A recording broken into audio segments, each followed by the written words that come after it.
جی میں سمجھتا ہوں یہ ناانصافی نہیں بس بہت بڑا ظلم ہوا ہے اور قانون کے سارے تقاضوں کو توڑتے ہوئے اور اس کو رونتے ہوئے سزائیں دی گئی ہے، آئین اور قانون کے مخالف منافی سزائیں دی گئی ہے۔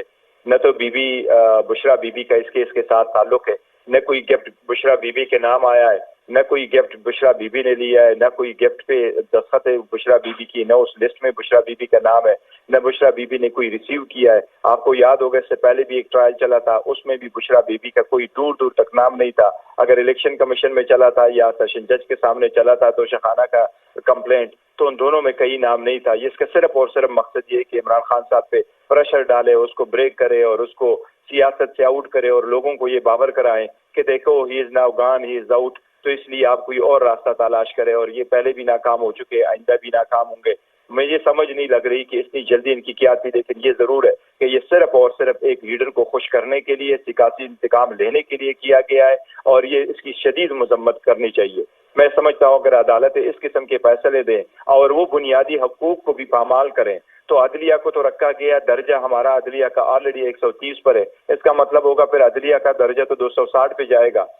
عدلیہ کو چاہیے کہ کوئی بھی پریشر ہو، وہ پریشر کو سسٹین کرتے ہوئے عوام کی بنیادی حقوق کی امین عدلیہ ہے۔ میری چیف جسٹس سے درخواست ہے کہ ان سارے فیصلوں پہ آپ نظر رکھیں کہ عدلیہ کو اس طرح استعمال کیا جائے گا۔ کل ایک سٹیٹمنٹ جو 342 کی سٹیٹمنٹ ہے جس کو بیان ملزم کہا جاتا ہے، وہ بشرا بی بی کا ریکارڈ کیا جا رہا تھا، تو جج صاحب 5 مرتبہ اٹھے، پھر انہوں نے کہا کہ آج 10 بجے کے لیے کیس ہوگا۔ آج 10 بجے جب کیس ٹیک اپ ہو جاتا ہے تو اکیوز کے ایبسنس کے بغیر انہوں نے کیس میں فیصلہ سنایا، اور ہم نے اسٹیٹمنٹ میں لکھا تھا کہ ہم گواہ پیش کریں گے۔ اور گواہ پیش کیوں کرنا چاہ رہے تھے؟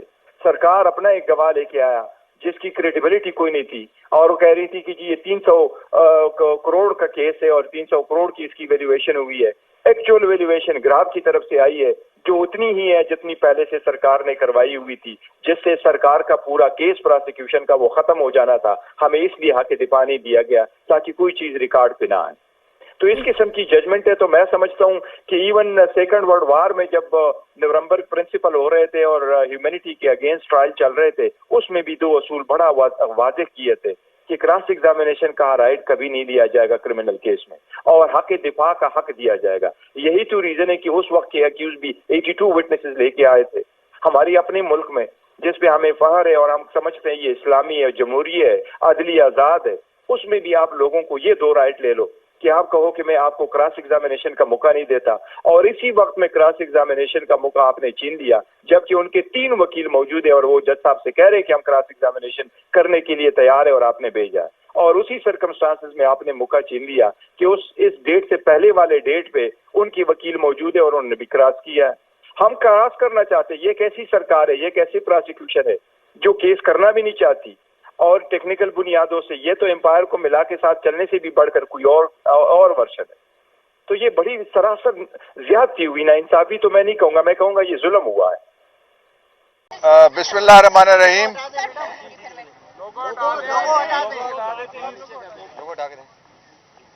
میرے یہاں آنے کا مقصد یہ ہے کہ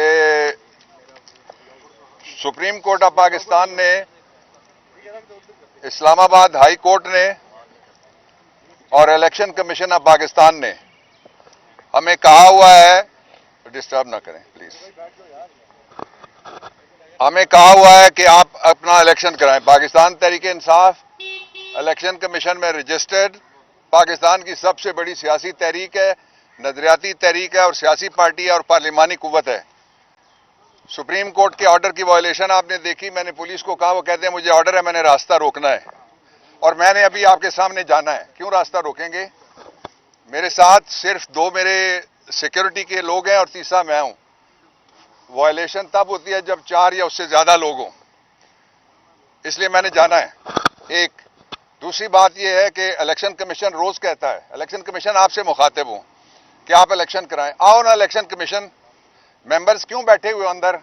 چیف کمشنر باہر نکلیں، آئیں آپ میرے ساتھ، اور یہ الیکشن ہم کرانے لگے ہیں۔ آپ کے حکم پہ میں عمل درآمد کرانے آیا ہوں، آپ آئیں میرے ساتھ، اور یہاں قانون کے ساتھ کھڑے ہوں، آئین کے ساتھ کھڑے ہوں، آپ کالے پردوں کے پیچھے مت بیٹھیں۔ اور اس کے علاوہ جو پاکستان کا دستور ہے، اس میں فنڈامنٹل رائٹ ہے میرا کہ میں اپنی پارٹی بناؤں، اس کو چلاؤں اور میں الیکشن کراؤں۔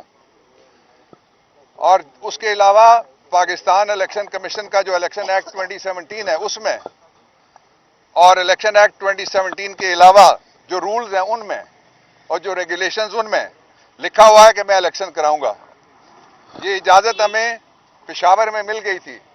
آج یہ کیپٹل آف دی نیشن ہے، یہ face of nation is being blackened, اور اس کے ساتھ ہی یہ راستہ روکنے کا مجھے مطلب نہیں سمجھ آ رہی۔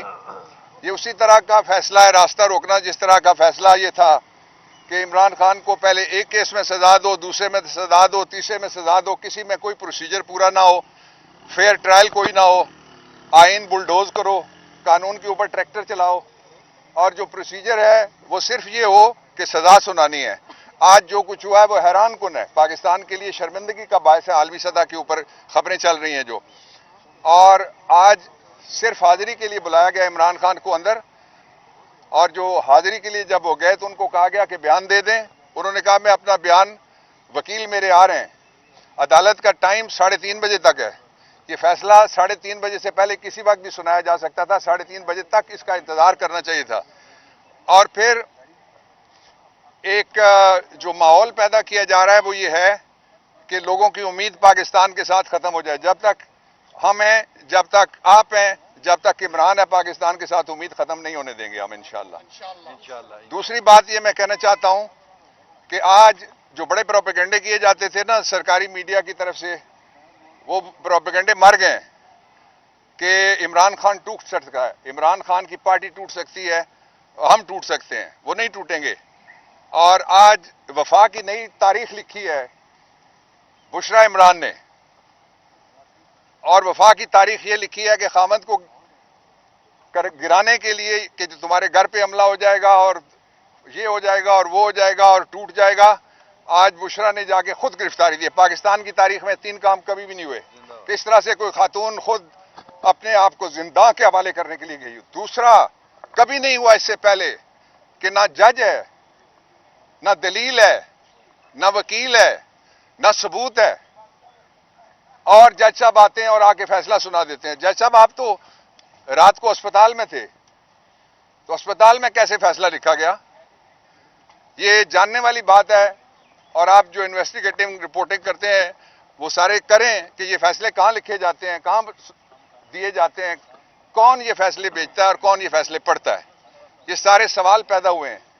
یہ مجھے آدھی صدی کی تقریباً لیگل پریکٹس کرنے کے بعد فارمل لا منسٹر کی حیثیت سے، اور میں واحد پاکستان میں وکیل ہوں جو ایز اے لا منسٹر میں آئی ایم کو آتھر آف دی کانسٹیٹیوشن، ندامت ہو رہی ہے یہ بات کہتے ہوئے کہ کوئی نوٹس نہیں لیا جا رہا۔